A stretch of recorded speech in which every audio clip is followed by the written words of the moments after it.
Mais uma vez, bom dia a todos, a paz do Senhor Jesus Cristo. Vamos neste momento da liturgia, aqui em nosso culto de celebração da ressurreição do Senhor Jesus Cristo, abrir nossas Bíblias no livro de Deuteronômio. Deuteronômio 28.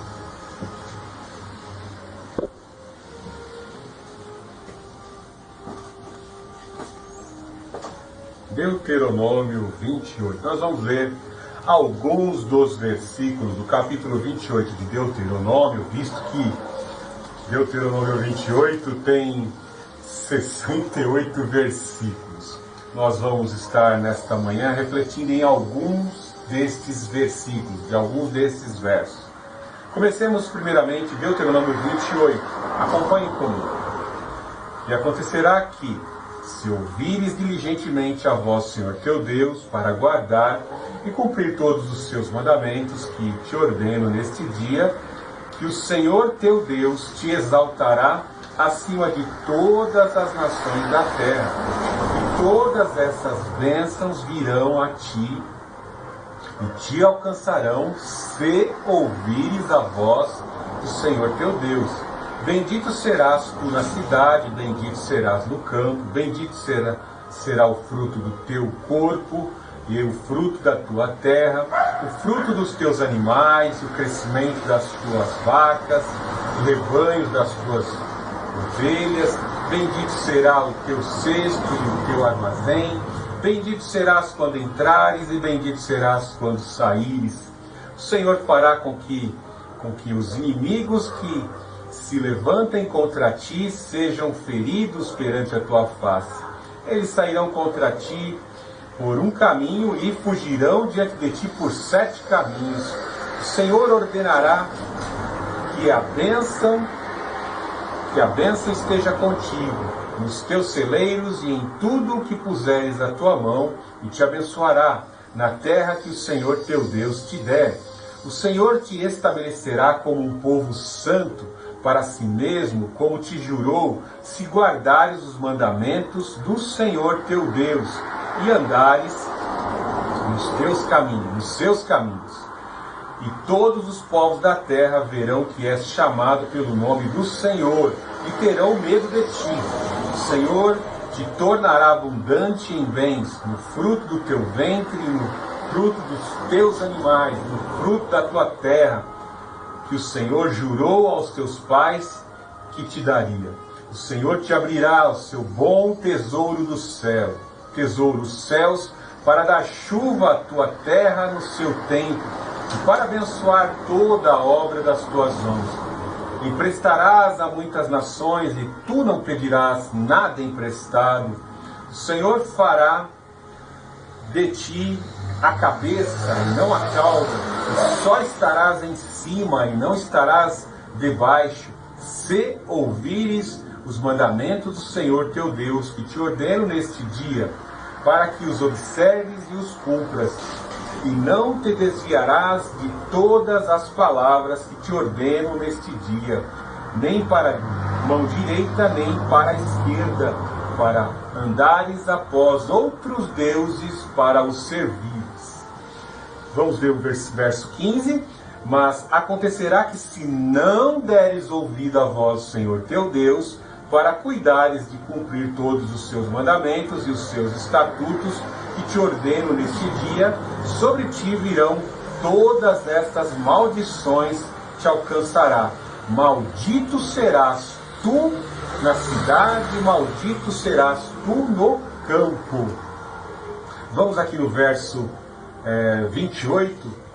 O Senhor te ferirá com loucura e cegueira, e espanto de coração, e tatearás ao meio-dia como um cego tateia na escuridão, e não prosperará nos teus caminhos, e somente serás oprimido e roubado eternamente, e nenhum homem te salvarás.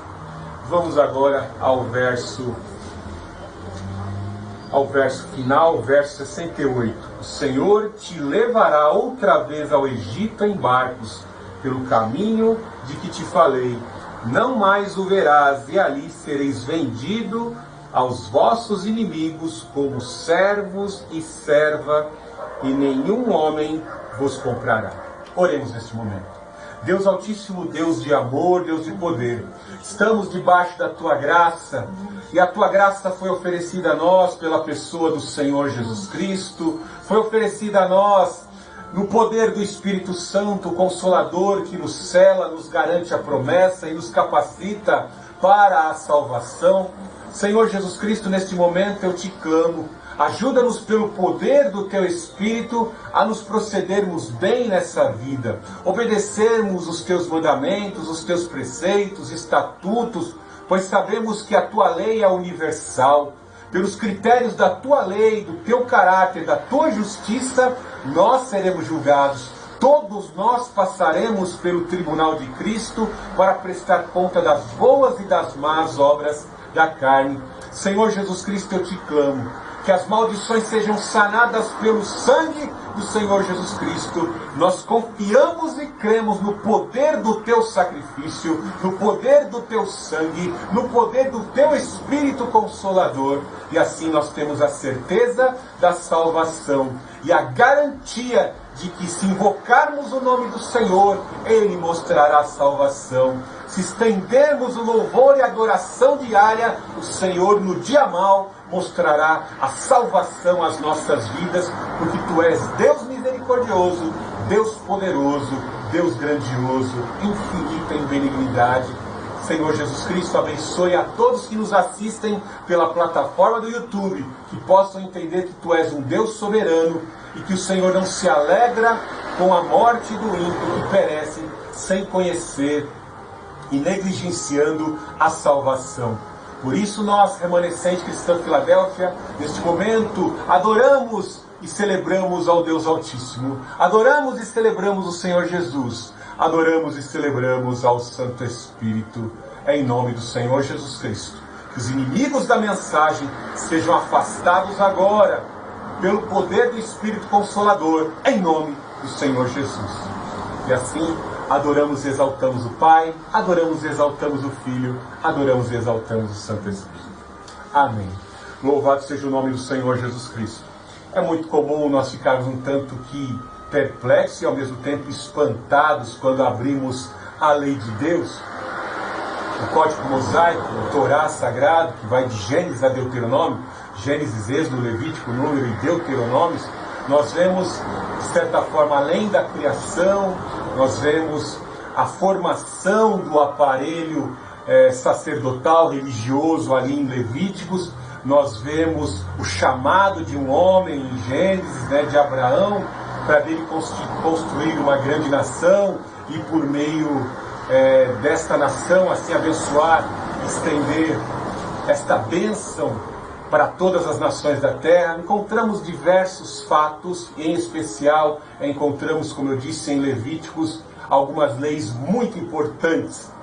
Não posso aqui, não conseguiria jamais, em menos de 5 minutos, descrever os fatos mais importantes, mas uma coisa é bem certa: na lei de Moisés, em especial, neste último livro, Deuteronômio, nós encontramos os discursos de Moisés, visto que ele havia cumprido a sua missão, peregrinado, conduzido o povo durante 40 anos no deserto, e agora eles estavam ali nas campinas de Moabe, prestes a cruzarem o Jordão. Mas havia necessidade de estarem sendo munidos das principais orientações para poderem se suceder bem, visto que a terra já havia sido dada, já havia sido prometida, cumprimento de diversas profecias se cumpriram ali na lei até eles chegarem àquele momento. Eles viram sinais de provisão do maná, a coluna de fogo à noite os protegendo do frio. Deus mostrou que Ele é um Deus todo-poderoso e que guarda o seu povo e que cumpre as suas promessas. Cumpriu Gênesis 15. Eles estavam ali diante da terra que o Senhor dera para eles. Vemos aqui algo muito importante, como eu disse, nesses discursos de Moisés, que estão aqui contidos no livro de Deuteronômio. A importância de se obedecer à lei de Moisés. A lei de Moisés era uma condicional, para que eles pudessem se suceder bem, para que os inimigos pudessem ser extirpados da terra da promessa, para que o mal pudesse ser repreendido, as pragas e os agouros não fizessem encantamento, não tivessem efeito algum contra Israel, havia necessidade de obedecer à lei de Moisés. A lei, ela nunca teve a finalidade e objetivo de salvar.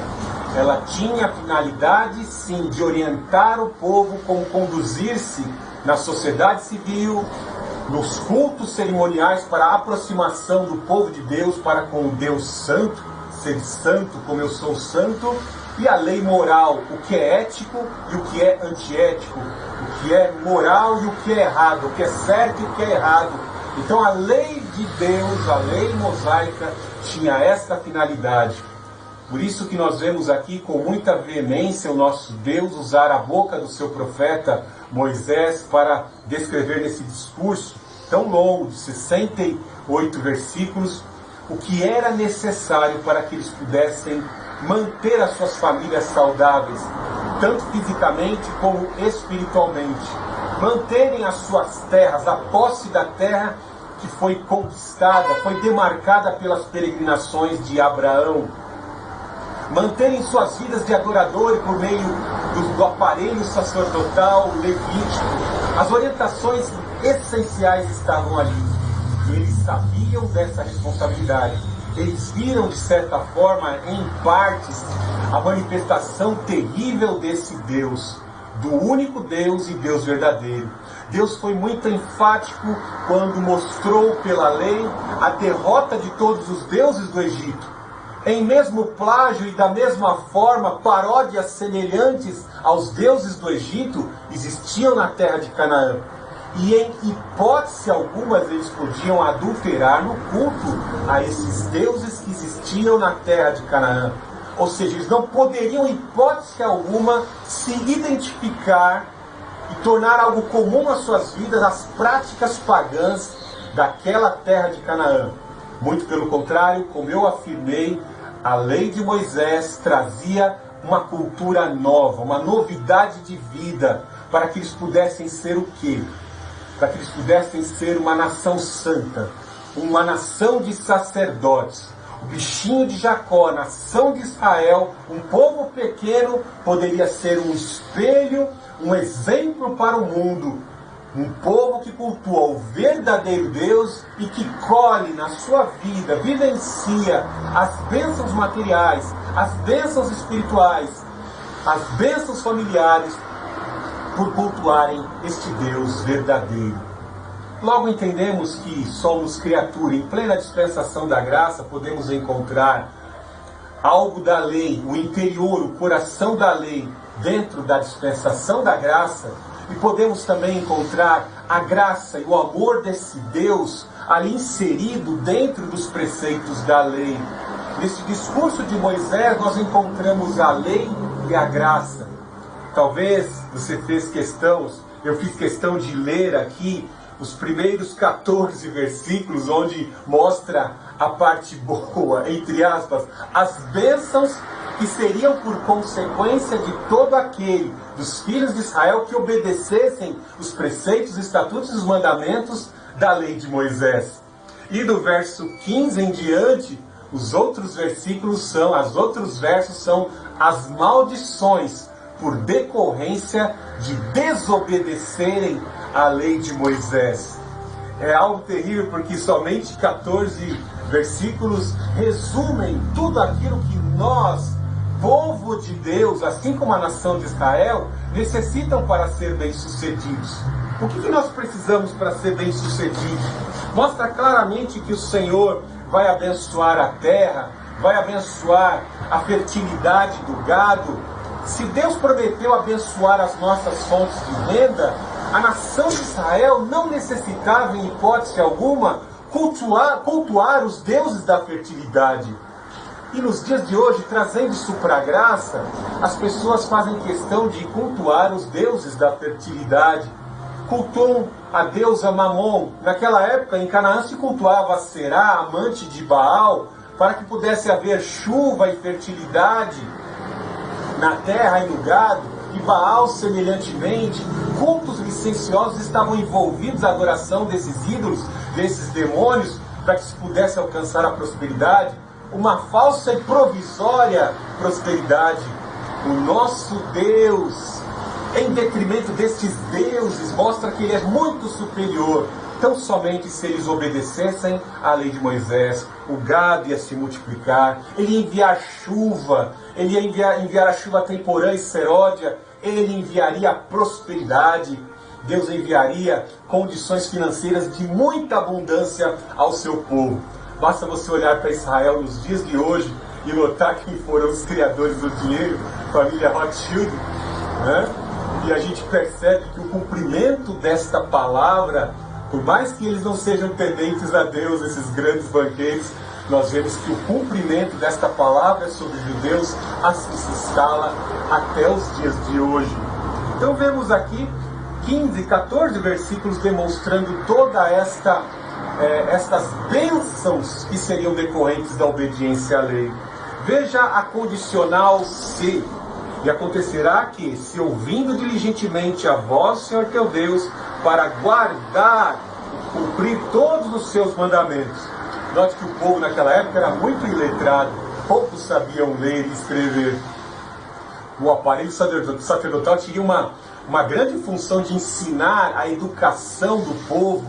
Note que, se ouvirdes a voz de Deus, uma das melhores formas de aprendizado, em grande maioria, muitas pessoas têm mais facilidade de aprender ouvindo do que aprender, muitas vezes, lendo. E pessoas têm muita dificuldade de aprender lendo. Então, havia uma necessidade deles ouvirem a voz do profeta, do Moisés, dos sacerdotes, dos agentes do aparelho sacerdotal, para serem instruídos, para serem orientados. Veja nos dias de hoje quanto relativismo moral, quanto relativismo com relação aos preceitos de Deus, em detrimento desses deuses daqui da terra, né? Cultuam-se tantos ensinamentos desses deuses daqui da terra, e são deuses que desorientam. São deuses que muitas vezes levam as pessoas para até problemas emocionais e espirituais, e físicos muitas vezes.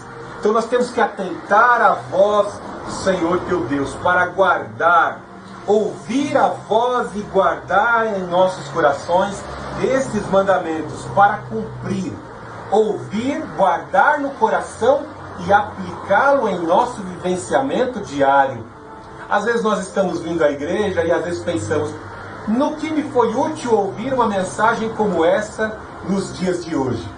Quão terrível é que às vezes, não a curto prazo, mas em médio ou a longo prazo, nós nos encontramos em situações difíceis da vida, que aquela mensagem que ouvimos há 2 meses, 3 meses, e até há muito tempo atrás, ela tem uma finalidade naquele dia de aflição e de angústia.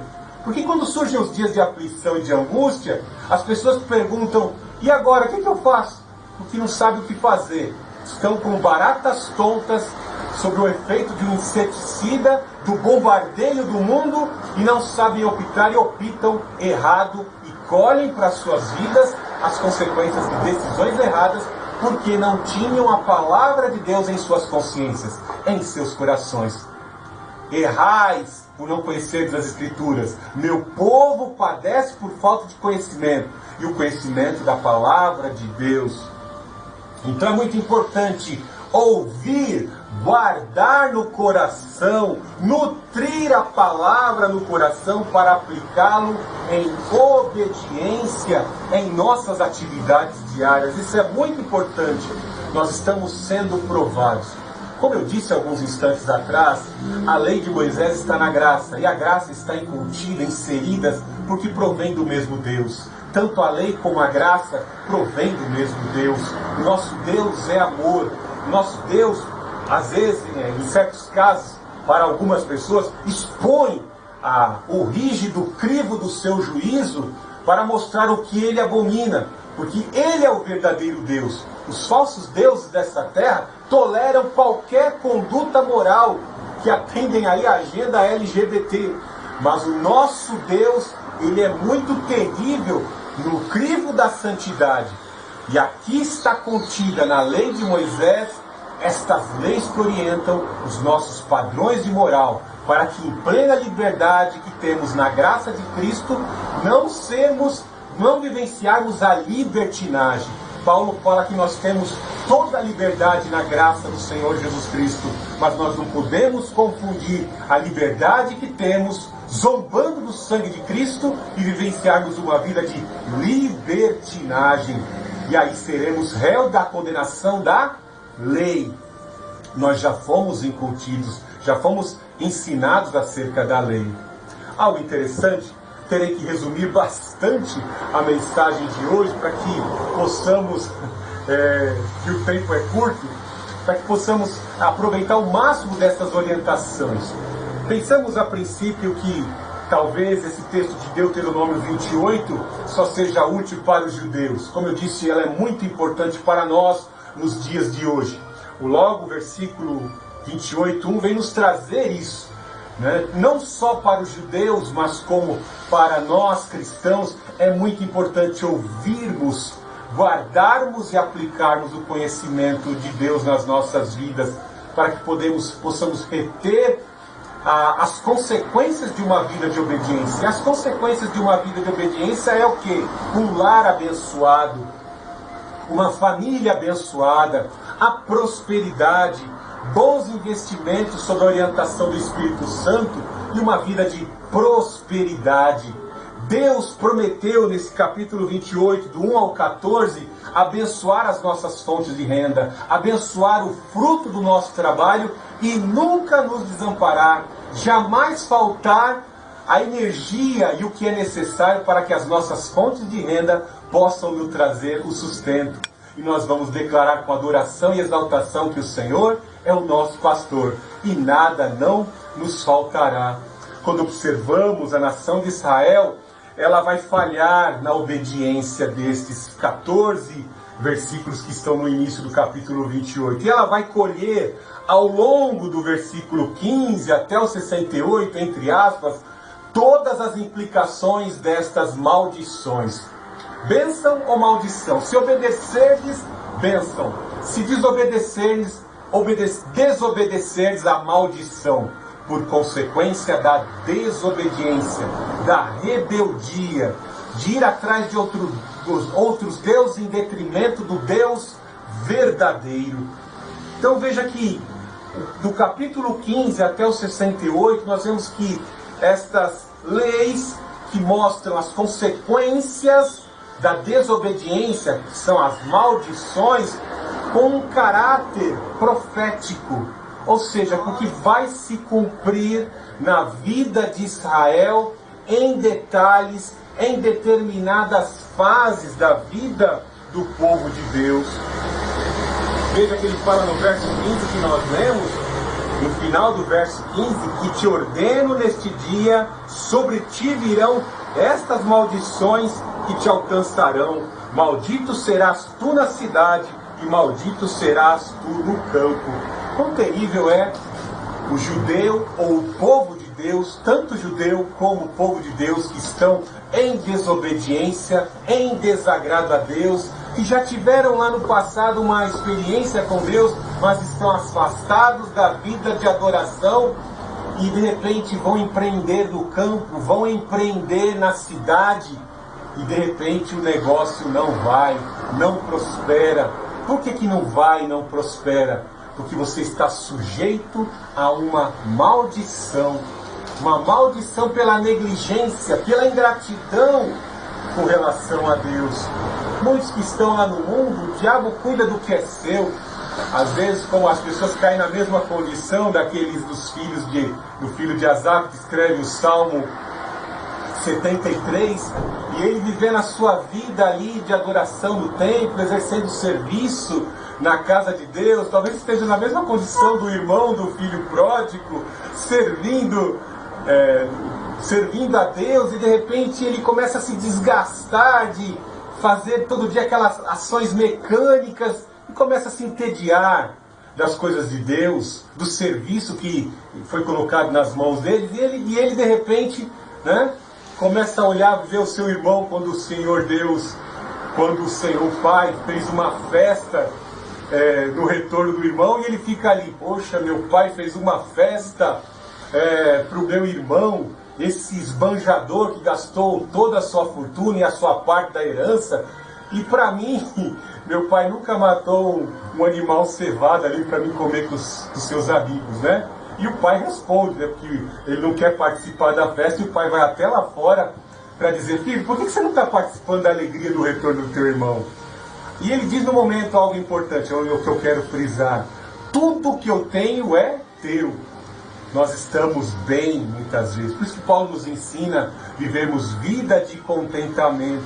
Temos tudo que é necessário, tudo que diz respeito a uma vida de santificação, de salvação. Você já é salvo, você já está em região celestial, mas de repente, pela ingratidão, pela negligência, na mesma condição do irmão do filho pródigo lá, você acaba não usufruindo de tudo que o Pai já te deu. Você se esquece, você perde o foco das grandes promessas, dos grandes galardões que estão contidos aqui do 1 até o verso 14. Você perde a bênção, você perde o foco, que a terra física aqui, quando fala no Deuteronômio 28, para nós, na graça, esse mesmo texto é o quê?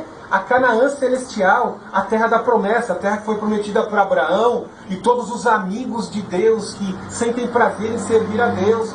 Então você tem que tomar muito cuidado para não perder de foco as grandes promessas, que são imensuráveis. Paulo já foi como morto ao terceiro céu, e ele diz que é incabível falar, ele não encontra palavras racionais para descrever o que está reservado para os verdadeiros adoradores, para aqueles que sentem prazer, se alegram em servir ao Senhor.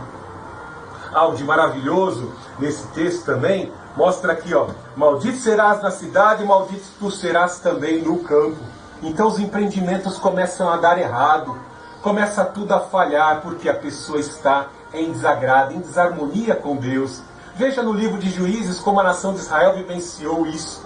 Subiam para a batalha e o Senhor não era com eles.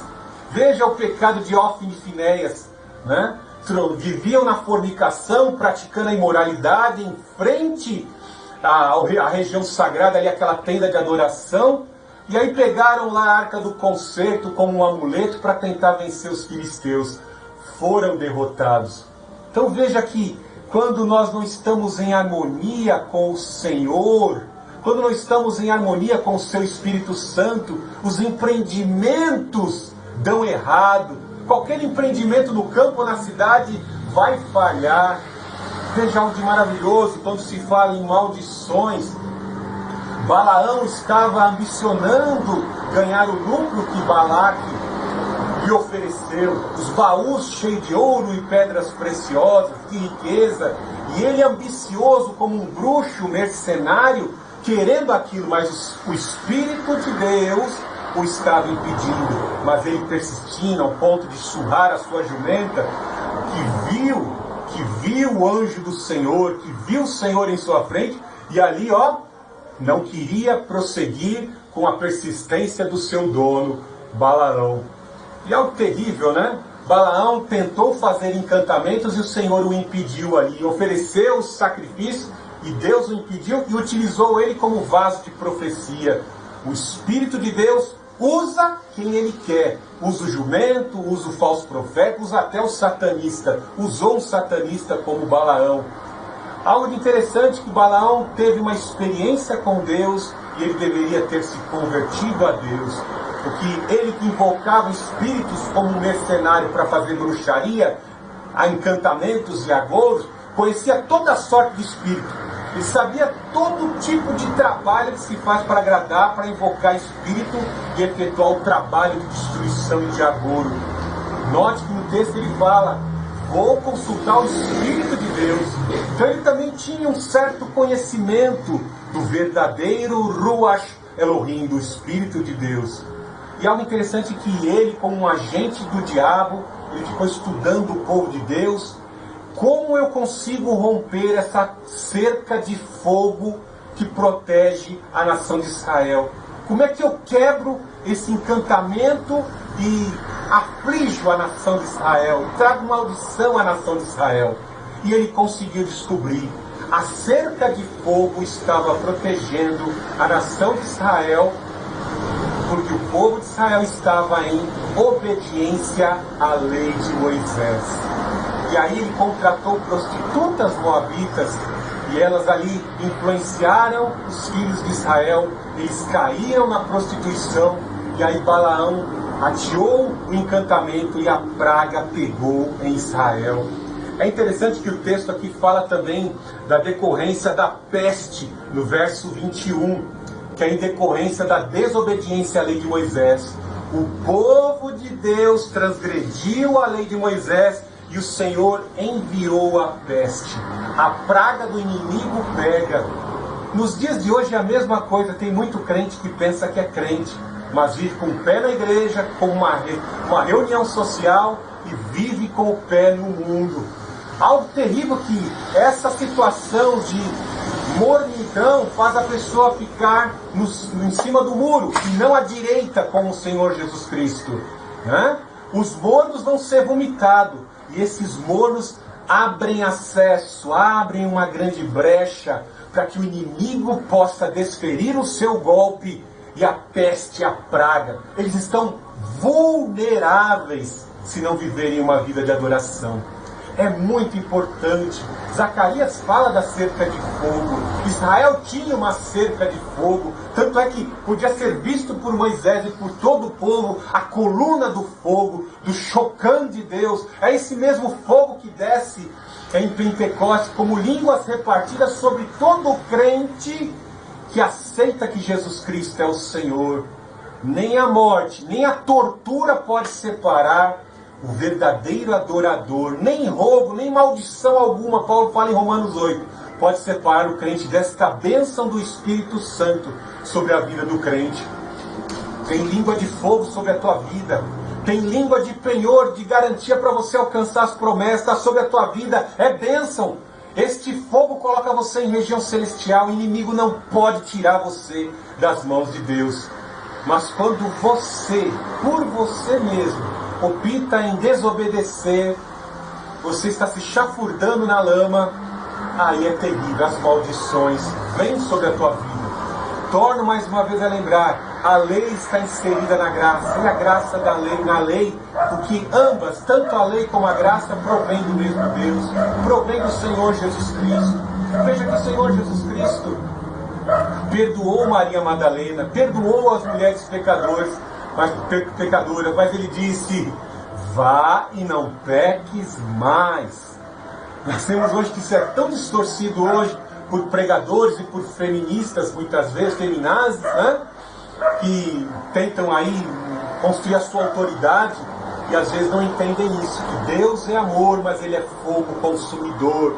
Não caiam nesses discursos relativistas, ideológicos, vinculados da esquerda, mas fiquem na direita, permaneçam conservadores, conservando a palavra que eu vos digo nessa manhã. Amém? Vamos avançar mais um versículo aí, no verso